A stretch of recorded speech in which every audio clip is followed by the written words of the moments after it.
Hello, everybody. Thanks for joining today. We've got a great demo today for you on the Dynamics 365 sales application.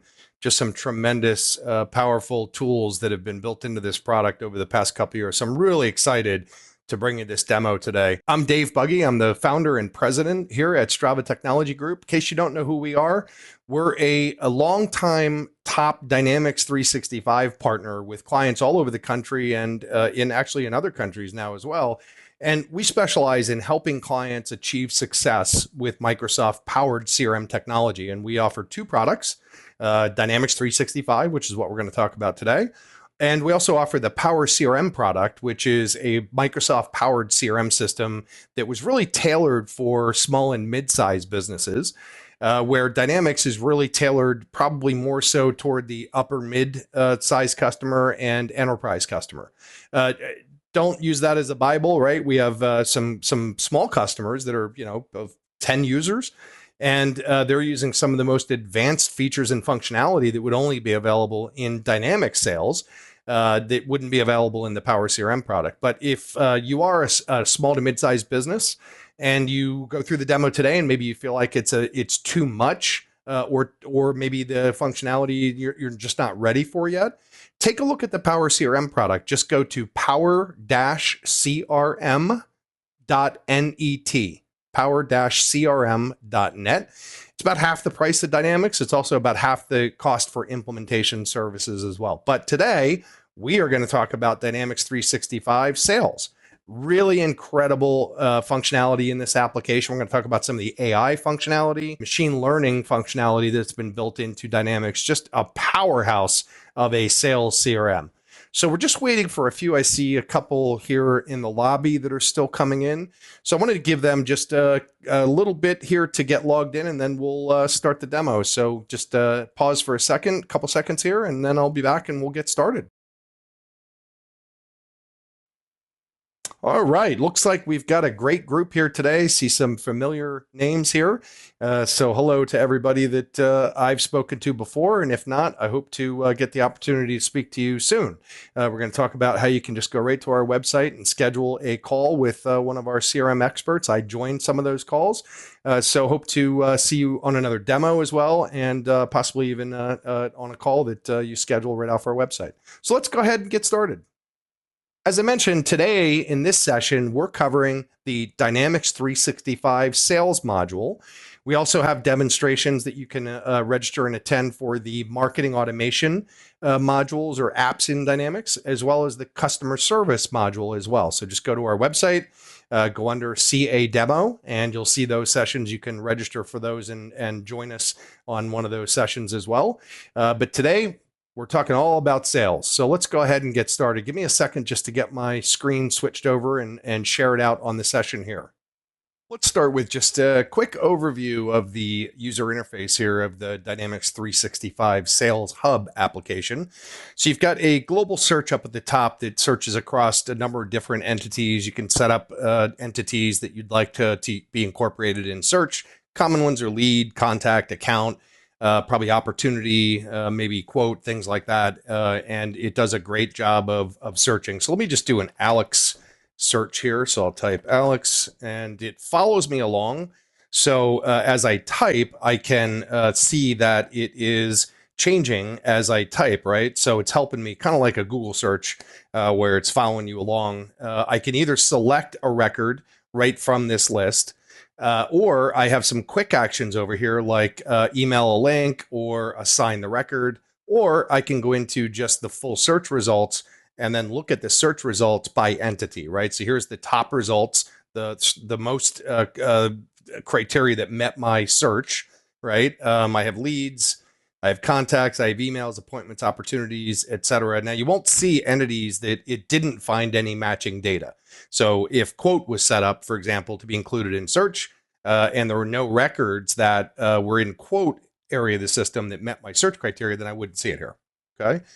So really strong search. Once you have narrowed down the record that you're looking for, you can either open up the record, or again, you've got some quick actions that you have right from here. You can click on the email address, send an email, etc. You can also click on the phone number. If you have either Teams Voice, which is what we here at Strava use for our telephone system, or another integrated telephony product. Ring Central has an integration to Dynamics, as do a lot of other telephony systems. Then you can just click on that number there, and it will pop up a dialer. So for Teams Voice, it would pop up the Teams Voice dialer, dial that phone number for you, and click the dial. We'll also do screen pop when somebody calls you, that based on the number matching a caller ID number matching the record in Dynamics, that it will pop up the contact record that is ringing in, and you can answer that call right through Dynamics 365. You can record the call. You can have an automatic transcript created for the call, and a number of other features that we won't be covering in this demo, but we have another previous demo we did on the integration between Dynamics and Teams Voice. Really, really strong, great integration between Dynamics and Teams Voice. On the left-hand side, you'll see that I have my Teams chats. My Teams chats are the exact same chats that I have if I opened up my Teams application. It's just showing them to me right in Dynamics, so I don't have to switch windows to chat with other people, either on my team or even externally.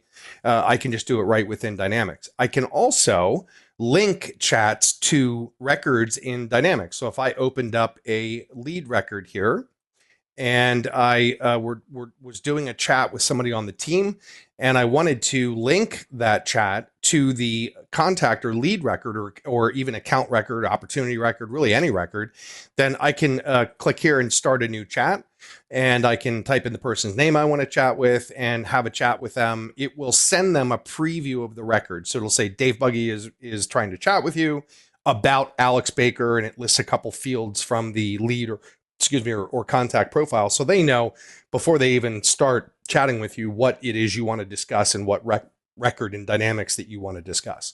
Again, really, really nice feature. Down from that over here is the dialer.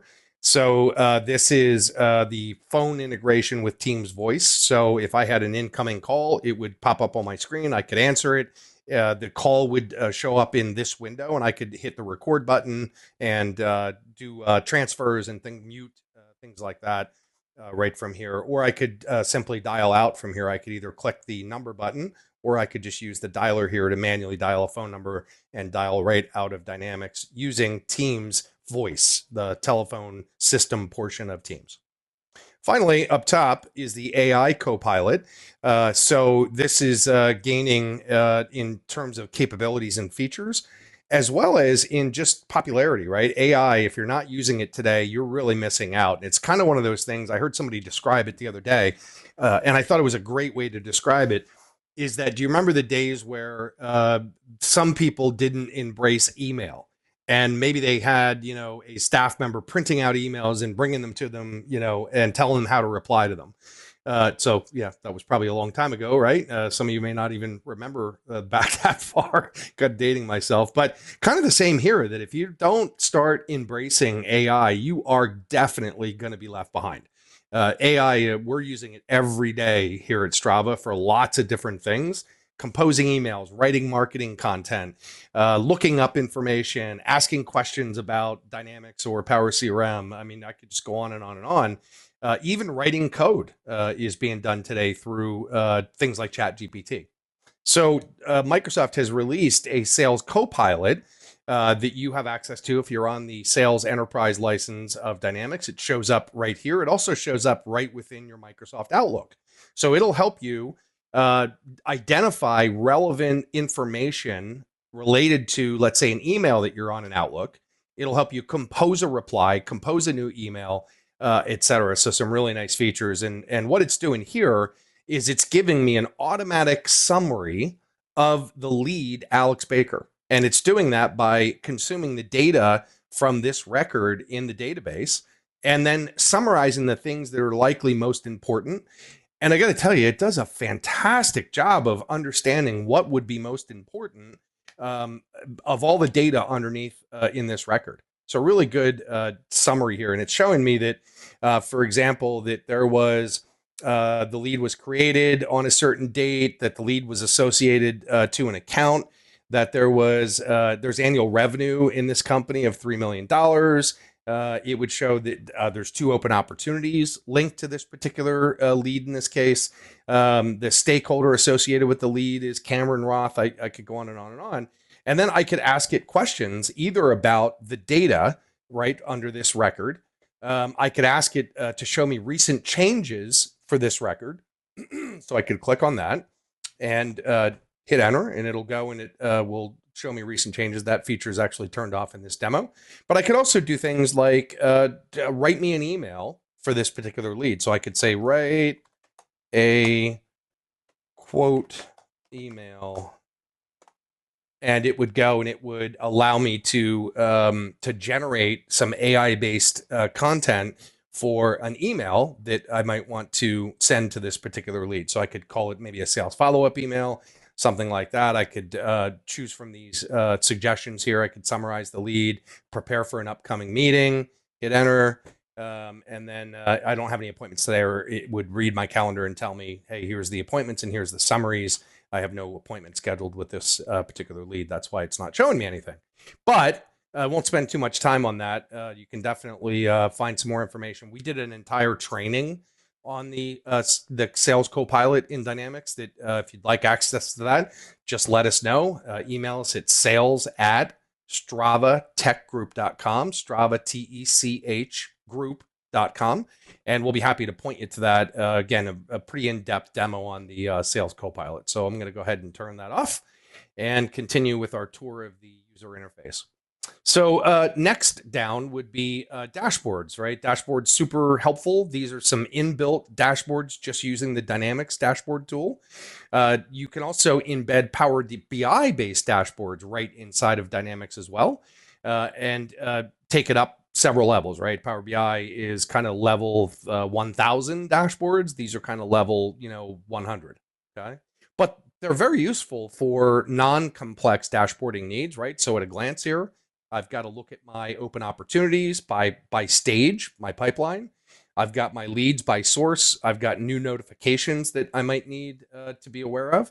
I've got my open opportunities, got my closed opportunities, a list of activity. So it doesn't just have to be dashboard charts, but you can have lists of records and much, much more. And they're interactive. So if I wanted to, for example, narrow this pipeline down and see the opportunities that are in a certain portion of the pipe, then I could do a drill down, and I could drill down by any one of these fields. I'll say account and, click a certain chart, and I could, drill down, right? So you can drill down and drill through these dashboard charts that you see on the screen here.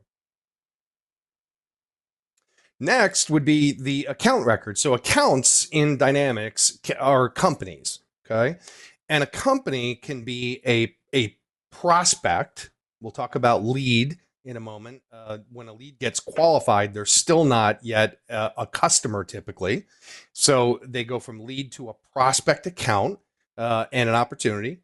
An account could be a customer account. An account could be a partner, a vendor, a supplier, or any other company that you have any type of business relationship with, your attorney, law firm, things like that. So this is the account records area of the system. We'll go into that a little bit later. Then you have your contacts, which are the people. Typically, they're associated with accounts. So I can see here at a glance the list of my contacts and what company they're associated with. So there are 2 different tables, accounts and contacts, and then a contact is typically related or regarded to an account. Okay, and you can have one or as many contacts under an account as you like.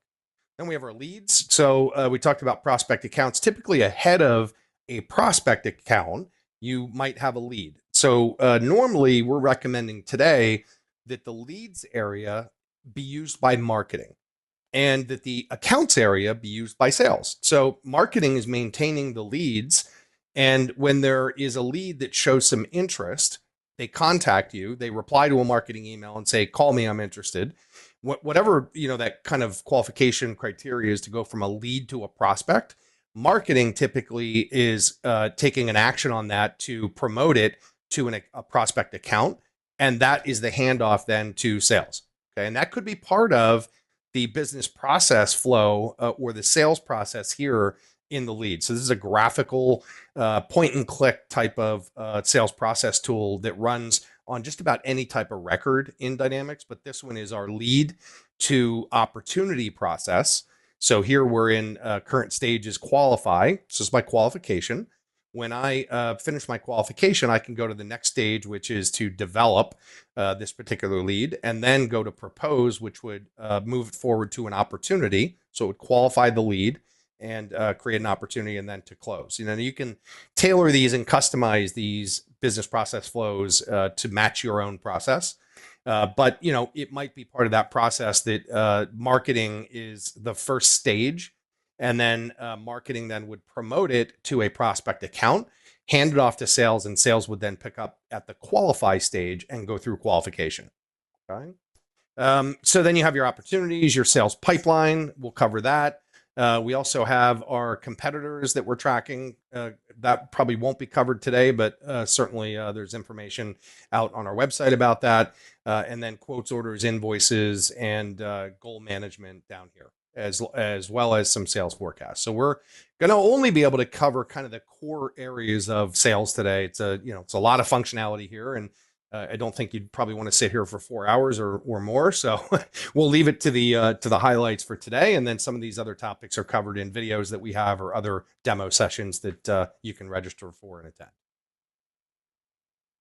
So normally I like to take a day in the life of concept for demonstrations and show the way that I work in the Dynamics 365 system every day and the way that our sales team works in Dynamics 365 every day. So we start on the Sales Accelerator area of Dynamics. Sales Accelerators are a really powerful feature in Dynamics that, based on rules and things that sales management sets up, it will automatically prioritize your leads. In this case, it's prioritizing it by lead. The lead score is one area that it's using to prioritize a lead. It's also prioritizing because I have an open call scheduled for this lead that's due today. So that's in this particular lead, that's why this one is popped up here to close to the top of the list, is for those reasons. But you can base your criteria for these sales accelerators on your own criteria. Okay. But I think a lot of them would probably be similar to what we're using here. Maybe the lead score, we use lead scoring, very, very effective. That's integrated with the marketing tools that we use in Dynamics. Again, topic for a different demo, marketing. But as people interact with our marketing, they open our emails, they click on links, they visit our site, etc. Then as they perform those actions automatically are increasing the score for the leader contact in my dynamic system. And when it gets to a certain score, ours is a score of 50, then we consider that sales ready. And we have a workflow in the background that when they hit a score of 50 or higher, that the salesperson that owns the record, either a leader or a contact, is notified, and an activity is scheduled for the leader contact for the sales rep to reach out. That way we're making it actionable and accountable that the salesperson reach out. And the thought behind that is they're very active with our marketing. So that shows interest, right? Now they may not be picking up the phone and calling you, but they definitely show interest. So if you made proactive contact with them, then you have a good chance of getting into a conversation and even taking that lead, further and qualifying it. So we use that every day. It's super effective. And again, topic for a different demo, and the marketing demo you can register for on our website as well. So Alex Baker here is at the top of my list, and I can see in the Alex Baker lead, first of all, I can see that, again, they have a lead score of 93. And the reasons why the lead score in this case has been elevated to 93 and a grade of A, and it shows me that it's been improving recently, which is great information to know. The reason that it's at the score it's at currently is that the purchase time frame has been set on the lead to this quarter. The decision maker has been identified, so that's part of our qualification criteria, is to identify the decision maker, and that there's been a budget established that meets our budget range for our new prospects, right? So this is the reasons here why the lead score is where it is. You can click on details You can see it over time and look at some background information about each of the kind of KPIs that drive the lead score here. So I see my lead score. I also see who knows whom is a little widget, let's call it, that tells me the people in my organization that know this person or people in my LinkedIn network that know this person. And I can ask for an introduction right through this little widget here. So if I'm dealing with a lead that I don't have any traction with and I haven't had any interaction with, but I'd like to, then that's a great way. It shows that data has shown that getting introduced by somebody that's a common connection between you and the lead would give you a much higher likelihood of being able to get in contact with that lead. Okay. So then I can look at the timeline and I can see, well, what's happening with this particular record over time. The timeline contains all of the historical activities and notes and things about this record. So I can see that there's been some email back and forth, whether it's between me, the salesperson for this account, or this lead, or someone else. It's all going to end up on the timeline.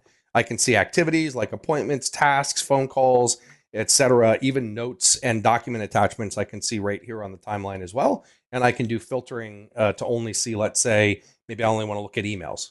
Okay. And that would then filter the timeline down to only those type of records. I also have the assistant here on my lead record. The assistant is kind of like an AI-powered underlying assistant, AI-powered assistant in Dynamics that will tell you things that it thinks are important for you to know, in this case, about this lead record. Okay. So it's telling me here that there's been interest established with this lead for some IoT sensors that we might be able to sell them for the coffee machines that either they use or they make. Okay. And that's what that is. And I could click into it and even get a little more information here on that reminder if I'd like. Okay. So from there, typically where I'm going is I'm going to do a scan of the lead and just see what's happening, right? If I'm not already familiar with what's going on with this lead, I'll bring myself up to date very quickly. And then I'm typically going to go and work on any activity that is showing up here in the up next. Okay. So it's the next chronologically scheduled activity that's on this record. In this case, it looks like we have a first call scheduled. And then we have a couple emails and some other things down here that we can act on as well. So from here, if I have the Teams voice integration or another telephony integration, I can click call here and it would go out and it would dial that through my Teams voice system, which it's trying to do in the background. So we're going to go ahead and kill that. Or I can, when I get on the phone with them, I can pull up this activity. I could snooze it if I don't get a hold of them. I could assign this to another person on my team, or I could go into it, take some notes, and even complete it right here from the up next widget on the record. Really, really, really powerful, simple functionality that salespeople love. Simple. I'm in sales, so I'm going to talk about myself. I don't like complicated software.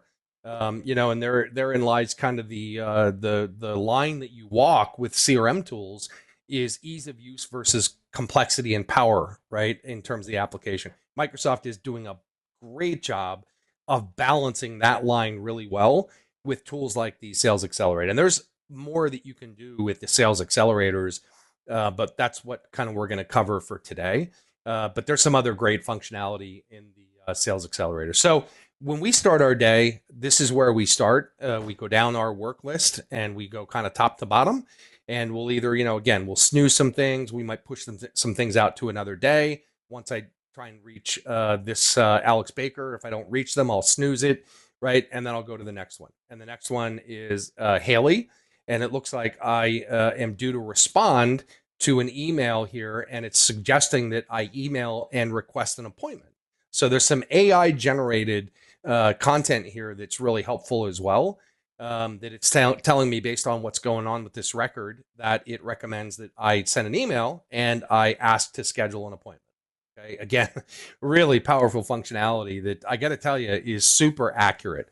I find that what it recommends here is in all likelihood a good next step.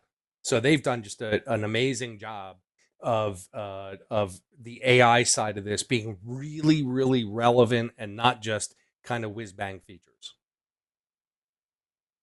Let me show you another really great feature. If you do have the Teams voice, again the area of Teams that you use for a business telephone system, it's what we use at Strava.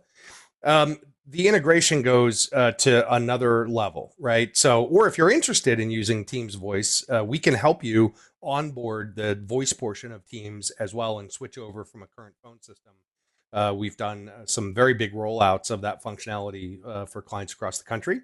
But what you get when you have that Teams voice integration is, as I said, some really powerful functionality. One of them is called call summaries. Call summaries are when you're using the Teams voice integration in Dynamics, then it is can automatically record calls, or you could make that, up to the salesperson if they want to record it. If the call is recorded, it automatically creates a transcript of the call. It can automatically track sentiment, right? So if there's negative sentiment, it will flag that. You can even have a workflow that, for example, if there's negative sentiment, then the sales manager gets notified, and that then he would or she would review that call with the salesperson to see, what's happening there. An example, right? You could have your own workflow. But another great feature of the Teams voice integration are these call summaries with detection of keywords. So you tell it what keywords that you'd like to have flagged whenever they're mentioned in a recorded phone call, and it will automatically point those out in a call summary. Okay. So here's our call summary. And what this call summary is showing me here is that it was a lead follow-up phone call that was performed, right? It was recorded. So I have a transcript. So you can see it's literally verbatim every word that was discussed. And it is super, super accurate in terms of translating voice to text. Amazingly accurate. So it tells me everything that was said here, and this is all journaled in the database, so I can even do querying and searching on things that were mentioned in a phone call. Over here are the tags that it identified as being mentioned on this call. These could be, again, they could be competitor names. They could be certain keywords like it has here, like deal closing, good opportunity, good pricing, bad pricing, too expensive, things like that. And it automatically flags those keywords in any recorded phone call. Then down here, it's showing you where some of these are mentioned. And it's also showing me any sentiment issues here as well. So we don't have that fully enabled here, so I won't talk too much about that. It wouldn't make sense. But I could play the recording right from here. So when I click play, it would be playing. I won't be hearing it because I'm on my headset. Actually, it is coming through my speakers. You won't hear it, but it's now following the transcript, and the recording is kind of synced up here, you can see, right? So it is following along and allowing me really easily to scan this particular recording and even jump to a certain place in the recording. So for example, if I pause this and I scroll down in the transcript and I want to go to this area, live demonstration, I can click on it and takes me right to that area, and I can hit play, and it will start reading me the actual recording. Okay. You can take notes here on any action items, things like that. It also can automatically identify action items. And again, it does just a brilliant job of this. So let's say that I'm on a sales call and I say, I'll send you that product information after our call. The system is smart enough to know that that's an action item, and it will automatically create that action item on this call summary, so I don't forget, right, that I have to send that product info that I promised. Okay, just amazing stuff here, and I'm telling you, this stuff works really, really well. This is not pie in the sky, stuff that you try and use and it just doesn't work. We use this every day.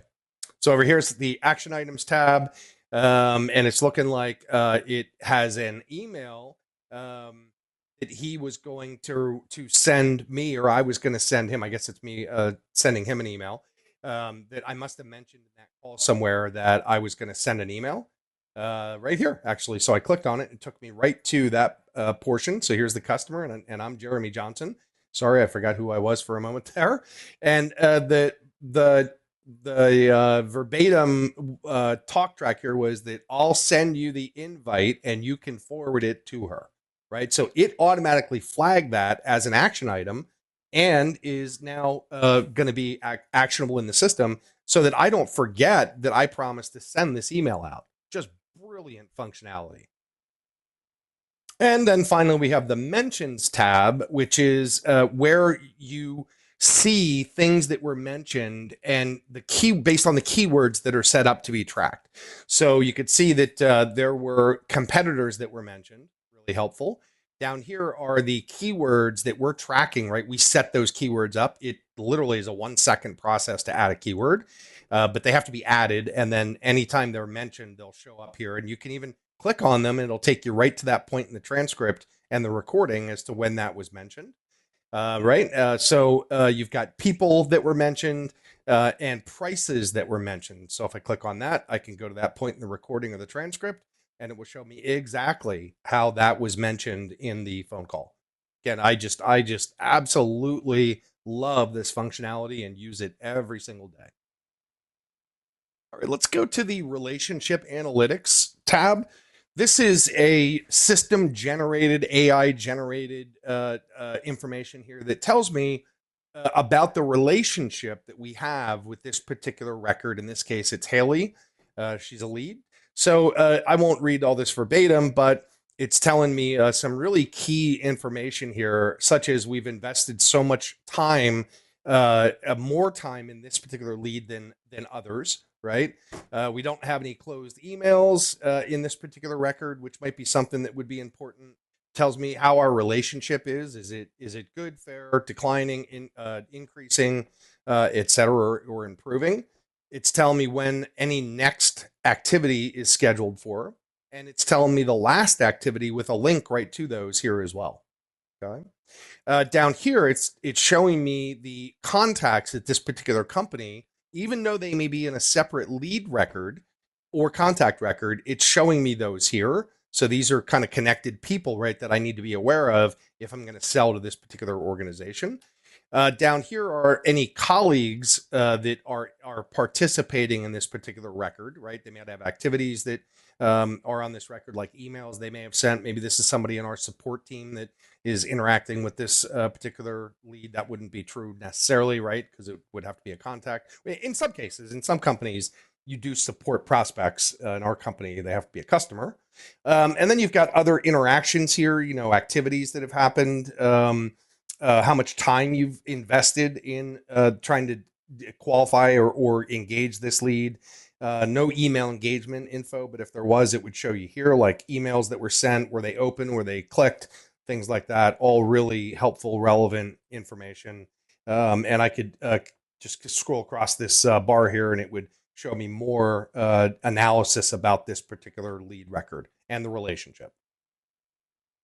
So that's, where we spend in terms of our day-to-day. Everything kind of bubbles up here to the sales accelerator in my work list, whether it's activities attached to a contact, to an account, to an opportunity. Maybe you have a follow-up activity on a quote. It all centralizes here in my work list, which is absolutely phenomenal. Just so easy to use. I just literally go top to bottom on this work list every day and very effectively manage what I need to be doing every day in terms of my activities and follow-ups and so forth. So at this point, you'd be working to try and get in touch with, let's say, a lead. So we go back up here to one of our leads, either Alex or Haley, working through our sales process, doing our qualification. And when we do have a qualified lead, right? We've gotten through our qualification. The next step typically is that you qualify that lead, which turns the lead into an opportunity. It also turns the lead into a prospect, account, and a contact. So it takes the lead and creates 3 connected records: an account or company record, a contact record, and an opportunity record. And you can choose whether you want the opportunity or not. If you're not ready for an opportunity, you just uncheck that when the pop-up comes up. So from there, I'm going to go down into our opportunities, which is the next area that we're going to talk about here.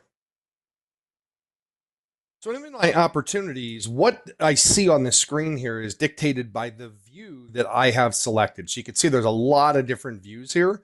The default being my open opportunities. If I was a sales manager, VP of sales, I might want to look at all open opportunities. Or I can drill down here and look at lost opportunities and lots of other specific lists of opportunities like one opportunities, etc.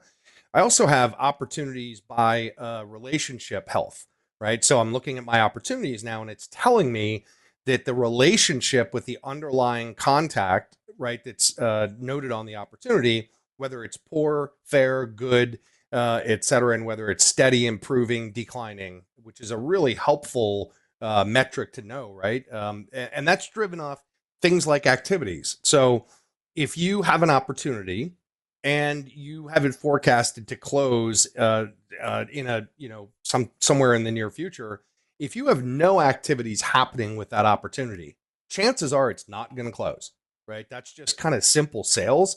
Is that when somebody is going to buy something, particularly if you're selling things that are larger, kind of dollar opportunities, there's activity happening if it's going to close. Okay.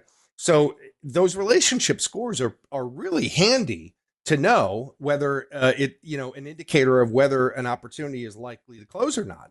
Because again, certainly in our business, if we don't have activity happening and the opportunity is scheduled to close within a month, and there's no activity happening, I can tell you that probably is not going to close. It's kind of inactive at that point. So that would be something I look at in looking at our opportunities, based on how the sales rep has them forecasted.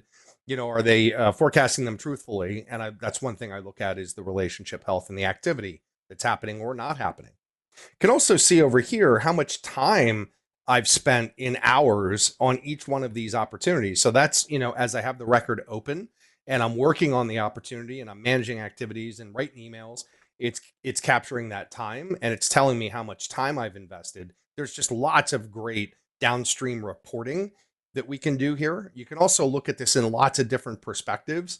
If you have a low scored opportunity, right, the relationship is poor, but it's scheduled to close, it's at a high probability, and there's not much time spent here, then that's an indication that probably that's not going to close. And I would work with the sales rep to say, why are you spending a lot of time here? I think you could spend your time elsewhere, like on this opportunity here that's showing, a better score. Okay, now this data isn't real, right? So you have to take the data with a grain of salt. And what I mean by that is you have something that's improving here. We've only spent 0.3 hours on it. Does that make sense? Maybe not, but it's just demo data. Okay, so I can change my view. I can look at our won opportunities, for example, and take a look at what business we've won. If I'm a regular salesperson, I might not see others' opportunities. That's just how you set up your security. It's up to each individual client. Let's go back to my open opportunity. Actually, let me show you one other opportunity view here that we can provide our clients. So it's something that we've created called a Kanban view. This has become a really, really popular view that clients request that that we put in their system for them because it allows you to work in a Kanban fashion. So let me show you what that looks like here. I'll go back to my open opportunities, which is here. And then I'm going to go up here and change the show as to Kanban. And what that's going to do is it's going to create this really nice Kanban board view based on our opportunity sales process and allow me to drag my opportunities through the different steps. So I could drag an opportunity from qualified to develop to propose. And unfortunately, it doesn't look like I have this fully set up in this particular system, so I'm not going to be able to do that. But there we go. So that's a view of it. So I could take these and I could drag them into the different swim lanes here in the Kanban view. There's a lot of sellers that love the way that this works, right? Instead of opening up the opportunity and manually progressing kind of using the business process flow, that they can come here and drag these into their different stages in their sales process, or in this case by status, right? So I'm dragging it from open to won or open to lost. Okay, but Kanban view is something that we've seen gain in popularity over the last number of years, and this is an area of the system that we've developed that we can provide our clients. We actually provide this at no charge, amongst a lot of other really nice enhancements that we've made to Dynamics. if you partner with us to implement your dynamic system, or if you go on a support agreement, we call it a level up agreement. It's monthly support and managed services. Then we provide you these tools at no cost. Okay, let's go back to our regular view here. So I'm going to go back. Now I'm going to change it to pipeline view. This is another really nice view that I find pretty helpful when I'm analyzing pipeline. So it's given me just a different visual here of my opportunities in the pipeline and some helpful information. So it's telling me our total pipeline value. That's in I believe it's British pounds, if I'm not mistaken. But you get the idea. How many deals are in the pipeline? What deals we've won? What deals we've lost? Again, just demo data. And I could just hover over these and it tells me a bit of summary about that particular opportunity. And it has them organized by date here, right, in the view that I'm looking at. So it's showing me kind of where they would estimated date of where they would close. I could pull that down. I could look at it differently. I could look at a list if I wanted to. And then below that is all the individual opportunity records. So I can interact with those down here as well. Or I can click one up here and it gives me the summary over on the right here of the details of that opportunity without ever even having to open the opportunity record. So again, really, really nice feature in the system. So let's go back here and let's go back to our opportunities. And I'm going to look at the list view called the grid view. There's also a probability that's automatically scored by the system. So you can set up your parameters for how to score opportunities. It's called predictive scoring. So in our system, the ways that we have our system predicting the probability are things like, again, is there activity happening within a certain period, right, of the close date? If there is, it scores it higher. If there isn't, it scores it lower. Okay. It also is looking at the historical opportunity data and looking for it's machine learning, right? So it's looking for patterns in the data. For example, how many activities were performed on opportunities that we won versus opportunities that we lost, and it will use that in the scoring, right? So if the data shows that if we have 5 or more activities on an opportunity, the likelihood we'll close it goes up, right? Then it will start using that in the scoring for open opportunities. And there's lots of other, you can set up a lot of different criteria for how the opportunities are scored and how that predictive scoring works. But that's just a couple examples and ideas.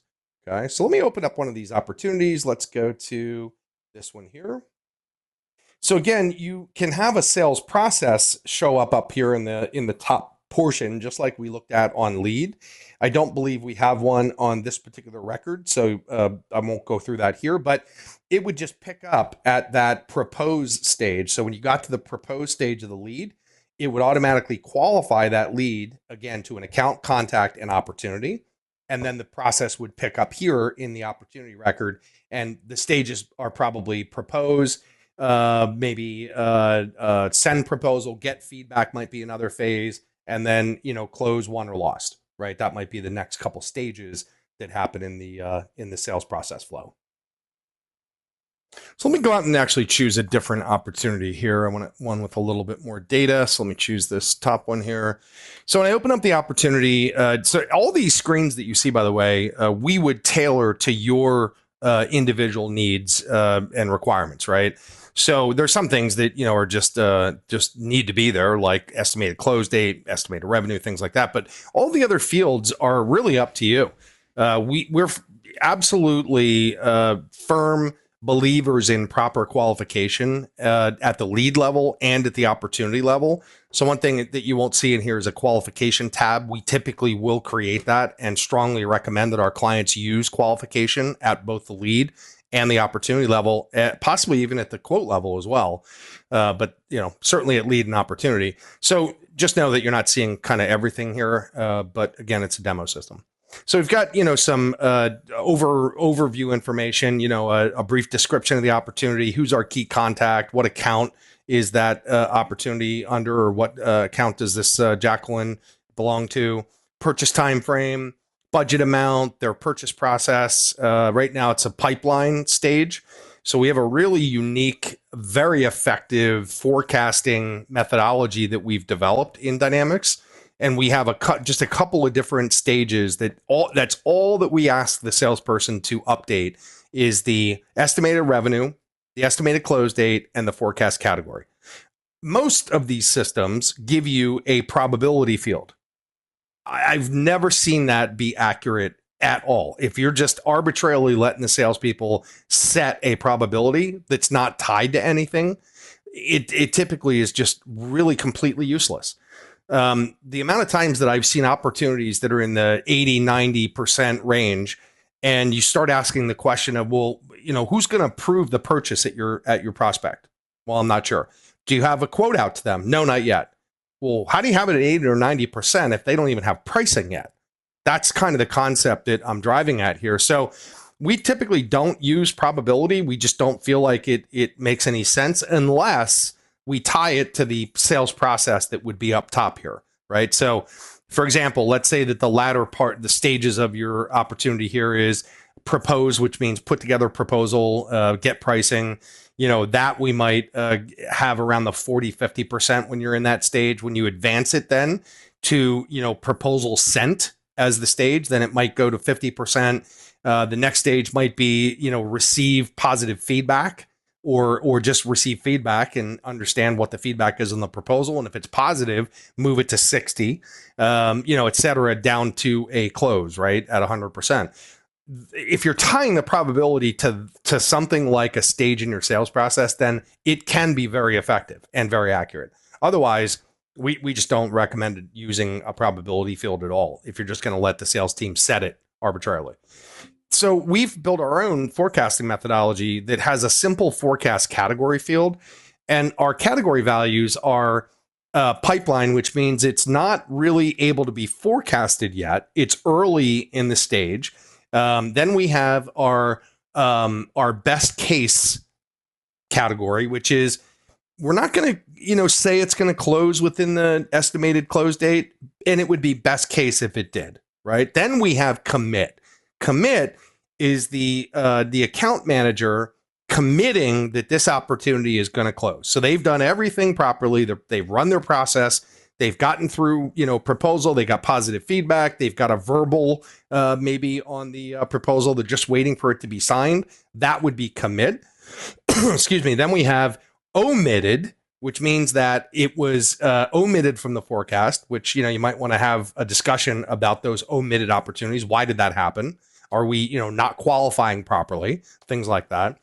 And then we have closed, won, closed, lost. And that's been super, super effective for our clients at really just making forecasting pretty simple. So we also, like we did on Lead, or like we saw on Lead, we have the timeline. The timeline are the activities and notes and things that have been journaled to this opportunity. Your emails are coming typically into Outlook, and you're connecting the opportunity in Outlook to a certain record in Dynamics. It can do that automatically by email address. So by email address, it would automatically be able to associate an email with a lead or a contact. If you want to associate it to something like an opportunity, you just do that really easily in your Outlook. It's really, really simple to do. In fact, we'll have a quick demo on that. I believe it's out on our videos library. But anyway, that's how the emails would get here. The other way that an email would get here is that you can just send an email right from inside of any Dynamics record. And that would automatically go to the timeline of the right record. And then any replies in that would automatically journal to the right record timeline, right? Because it's already linked to that particular record. Okay, so these are all the activities that are journaled, either open or closed, on this particular opportunity record. The rule in our business is that if you have an open lead, an open opportunity, an open quote, or an active customer account assigned to you, there has to be an activity on the record for whatever the next step is. Okay. And think about it. If you don't, what's happening? Well, the record will just sit there stagnant. Everybody's busy, right? And the problem is that typically in sales, they're reacting to whatever's crossing their desk or their inbox at any one point in time, right? And they're not really thinking strategically in some cases about where should I be spending my time.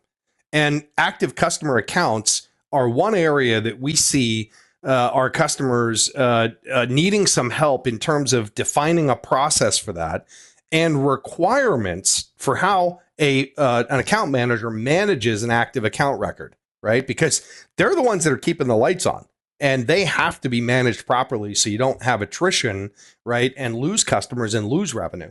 So we'll talk a little bit about that when we get to accounts. I don't want to go too far off base here.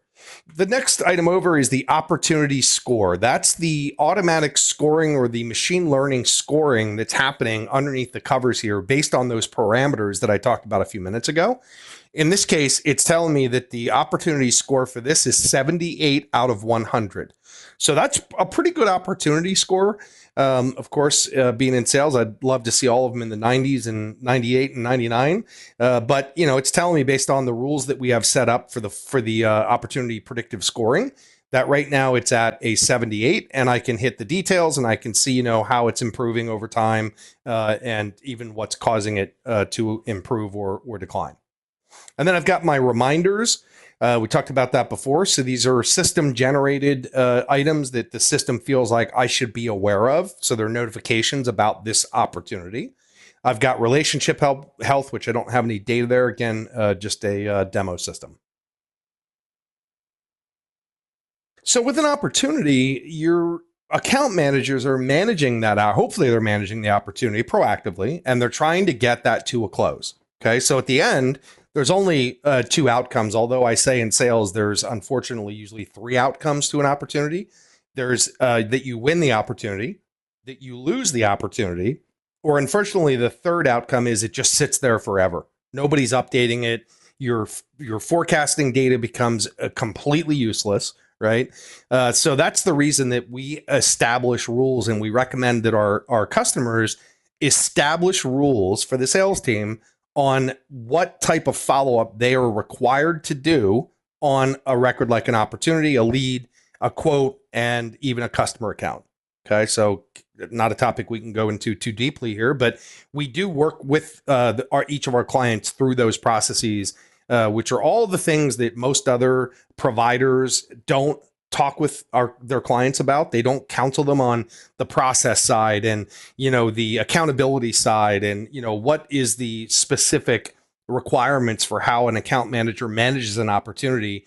They leave that all to the customer to figure out. And unfortunately, that leads to the big failure rate that you see in the CRM space. So we've been doing this a long time, 20 plus years of experience.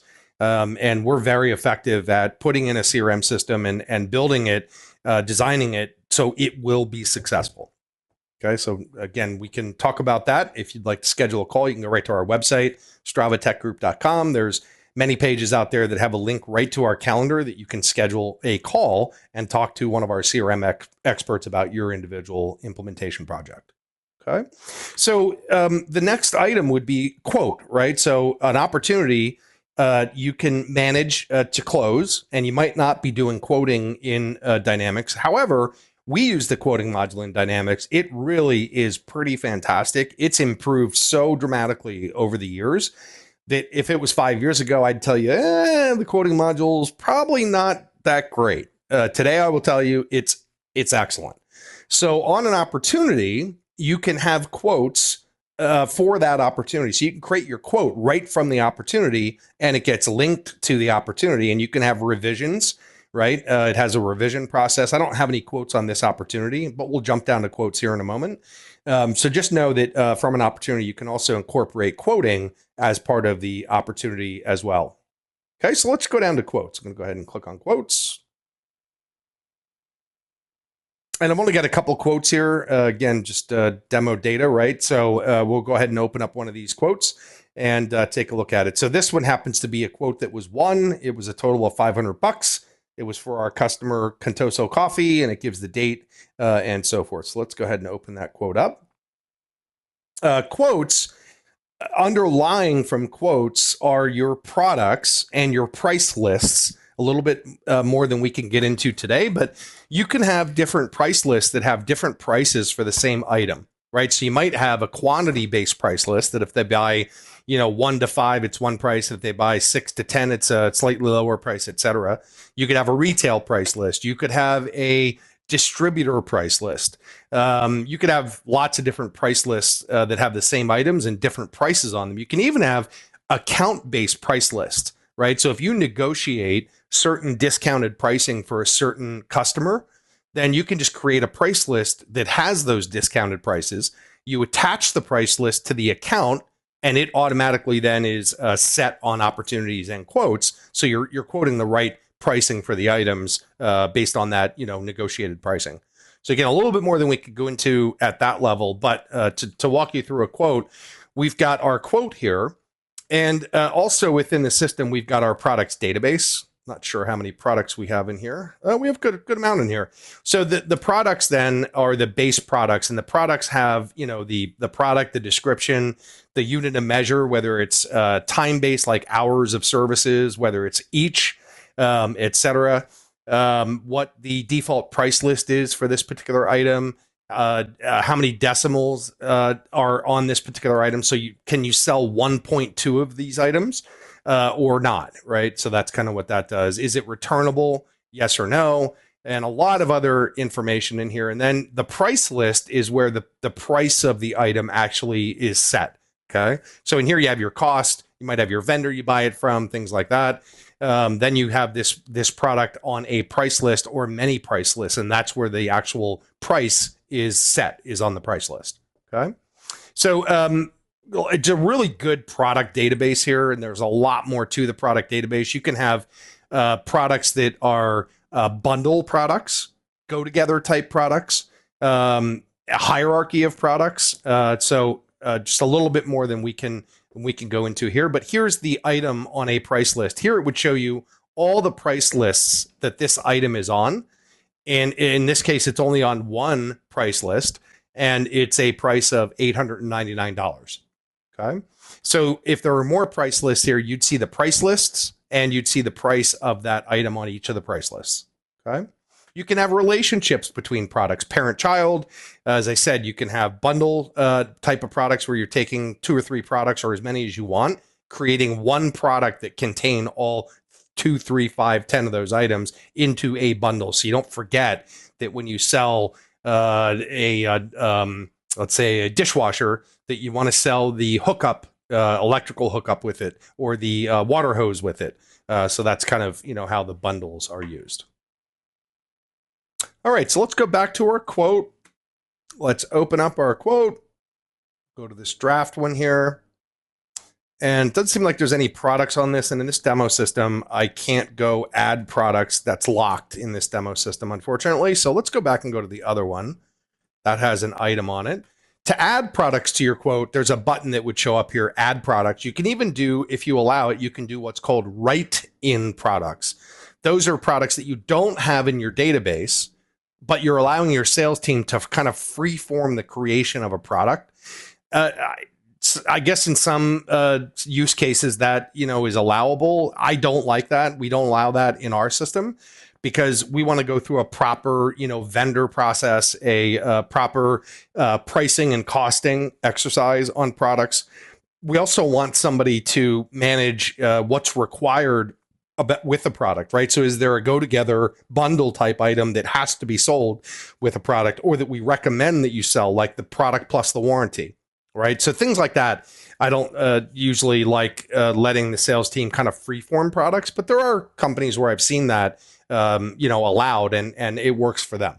I've seen other companies where we've actually built a little product request feature inside Dynamics, where if they get a request for a quote on a product that they don't currently sell, then they make a request to the product team, and the product team goes and sources the product, gets pricing, et cetera, and comes back then to the sales rep and tells them, hey, it's been added to the database. Here's a link to the product. You can now put it on your quote. So a lot of different things there. We're getting into quite a few areas here that, sorry if I'm going in a lot of different directions. But when you add the products to your quote, it will automatically update the quote, the total amount, It also can easily track your cost, total cost of the quote, and it can track the margin on a quote. So let me pause and pull up a different system here and show you a little bit fuller version of a quote here. Okay, this is one of our sandbox systems, and it actually has our own quoting configuration in it. So it's what we use every day. It's just a non-production version of our system. So I can start here on the summary tab, and I can look at a lot of great information. So first of all, what's our profitability? Is it within the range that we want to be? You can do a lot there in the underlying background, like show something in red if it's below the gross margin that you want, etc. Shows me my total cost, shows me my total revenue, shows me my gross profit, shows me the sales account manager that is that owns this quote right now. It shows me some nice analysis here of the quote itself. So what's product, what services, for example, and some other ancillary information here. I can go to the activities tab and look at the activities on this particular quote. So is there a follow-up activity? Do you require that there be a follow-up activity on every quote? Not a bad idea, right? So that would be listed here along with any emails that were linked to this quote, any appointments that were scheduled, maybe with the prospect or customer to talk about the quote, general activity management. Then we have our products and services. So this one's already been built out. So when I go into this area, I can sort by any one of these column headings. I can look at, the quantity. I can look at the cost per unit, the extended cost amount. I can look at the price, the extended price. I can go in and set a discount on an item. So we do allow that in our system where I could pull up any one of these items. I could go and set a discount that I would like to offer the customer. And you can have an approval process that's required on discounting if you like as well. So we've configured that for a lot of our clients. So I could easily go in here and set a discount. So maybe on this $49.99, I want to do a $5 discount on that particular item. So I'll go ahead and hit save and close there. And then my quote totals and cost and all that is updated automatically when I save that item with the discount on it. Okay. If I want to add products here to the quote, it's as simple as going over and adding new products. And this is then going to show us our product database. And we have our product database categorized the way that we need it. So we have Dynamics 365 items, we have Power CRM items, we have Microsoft Teams items, we have Office 365, we have service items, et cetera. And then we have a full search bar up here that will let us very easily go and find our item that we want to add to the quote. So over here, you'll see that we have Teams business phone system, right? We were talking about that before. Let's say that the customer wants to buy the Teams business phone capability, the phone system part of Teams. Then I could go over here and I could add, let's say I want to add 25 users licenses of that. I hit add, save the quote, and that will add that item to the quote, update my totals, update my cost, etc., and kind of refresh everything since I've added that particular new item to the quote. So that item is right here at the top. Okay. So from here, then we have a quote approval process. This is something we've created in our own system that we could easily create for our customers and have created for our customers. Over here, we go to a quote approval. So I could go submit this for approval. I'm not going to do that because people on my team will start getting notified that they have a quote that they have to come and review and approve. But I would toggle that to yes. I would say, here's the date I need it approved by. I'd put in any notes here. The first level of approval goes to our service delivery lead, and she then is the first one to approve it. And she would either approve it or reject it. And if she rejects it, she'll put in some comments as to why. Maybe there was an item that was forgotten, or maybe there were some services that were left off, whatever that reason be. She can reject it. It notifies the salesperson. They have to then, go address the items that are listed in the rejection notes and then resubmit it for approval. Once the service delivery approval is complete, then it automatically then notifies our head of sales that he has to go and approve the quote. So we have a dual approval level that we require in our system. And the head of sales then would get the notification next. So it's a workflow that we have running in the background that once the service delivery approval happens, then the sales approval needs to happen. So he would then come in here and review and either approve or reject the quote the same as the service delivery. Right now, they're both say approved, right? And I now have my PandaDoc proposal tab, which we'll talk about here in a second. But if I switch one of these back to, let's say, rejected, notice that tab went away. Okay. Now, as a standard salesperson, I cannot change these fields. I'm a super user, so I can, but the salesperson cannot come in here and just set these to approved, right? So the theory here is that we do not want a proposal sent out to a prospect or customer until things are fully approved. That's why that tab went away. Okay. So let me go back and hit approved here again. That tab now shows up. PandaDoc is a really nice integrated digital or e-sign tool for Dynamics and Power CRM. So it allows you to create templates and then send those out and get electronic signatures. So I'll kind of walk you through that really quickly. It's a phenomenal tool, pretty affordable tool, and we've used it for a number of years. It's what we use to send out our proposals and other types of documents that we need e-signed. So let me go over to the proposal tab. So on the proposal tab, it summarizes my quote here. So what's the gross margin? What's our total cost? What's the amount, etc. Any discounts? Then over here, I can hit create new document, and it's going to go out and it's going to let me pick the proposal template that I'd like to use for this particular proposal. Okay. So I'm going to go out here, going to go into, let's say, our Power CRM templates. Actually, I have to switch my Panda workspace here. Give me a moment to do that. So now I'll pick the folder. We have our proposal templates organized into folders like Dynamics templates versus Power CRM templates, etc. For this one, I'm going to use our Power CRM templates because it's a Power CRM proposal I'm sending. And from here, I'm going to choose one of my templates. So I just know that the one that I want is this one here. And I'm going to hit add. Going to pick the, I'm the customer contact on this in the background. It's not a real quote. So this would be the customer name and email. And then I would hit continue. And what it does is it merges all of the products and pricing and services pricing from my quote into the template that I have created. So here's our template. It merges in the customer or prospect name, merges in the account manager name from the underlying quote, has a nice table of contents. This is just, it's our template, so yours could look very different. And I could scroll down here, and you can even put things like videos in your proposal. So I could click play here. It would actually play that. So if somebody, wants to see an overview of the Power CRM product that they're hopefully buying, then they can, click play there, and it's a 2-minute video. Talks about the services that are included in this particular onboarding package for Power CRM, project timeline. It has optional items that I can add. So if, let's say I want to add maybe the QuickBooks integration for Power CRM. So if I quoted that, then I would add that item from here, and it would bring in the description of that item into my proposal. So I'm not going to do that. Scroll down. So where I want to get to is the product and service cost.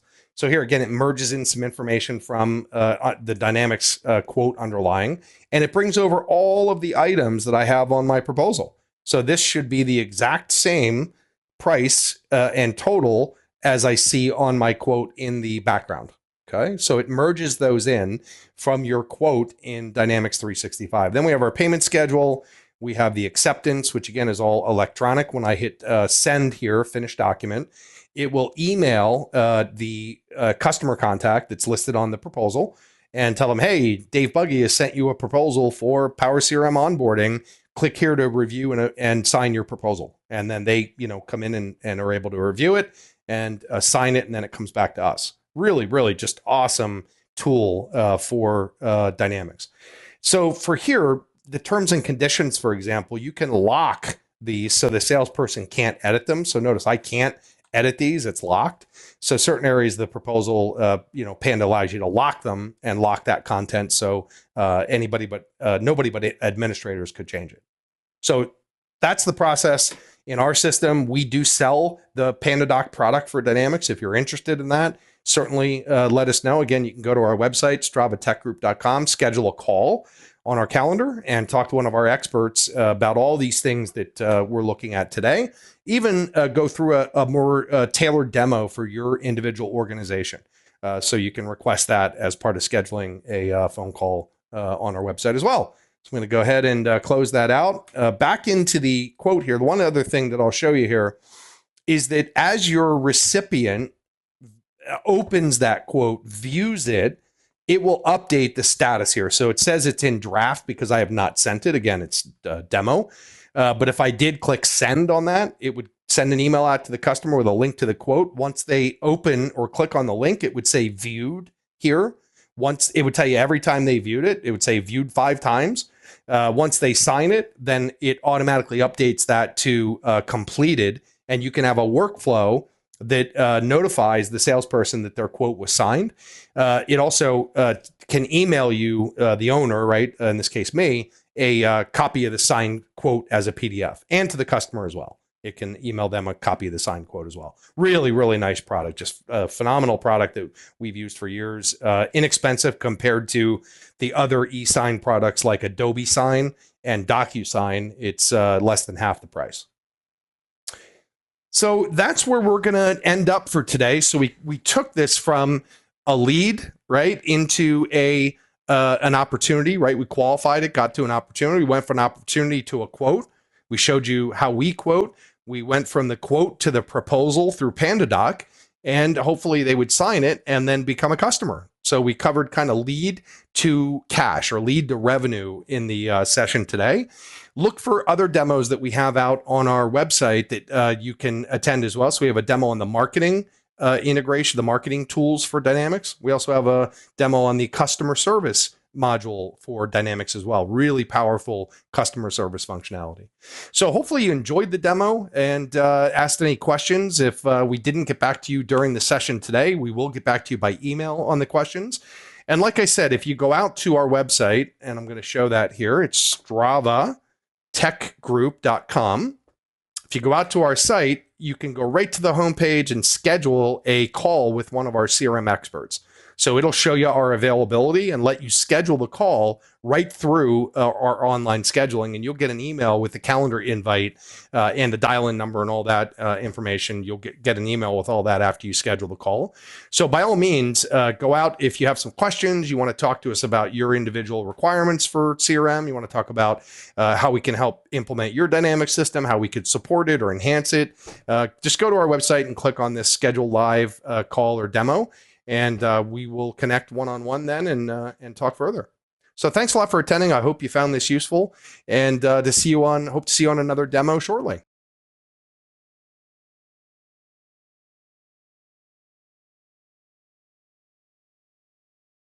Thanks again for watching. If you need additional help or resources for Dynamics 365 evaluations, implementation, training, or support, please be sure to visit our website at stravatechgroup.com.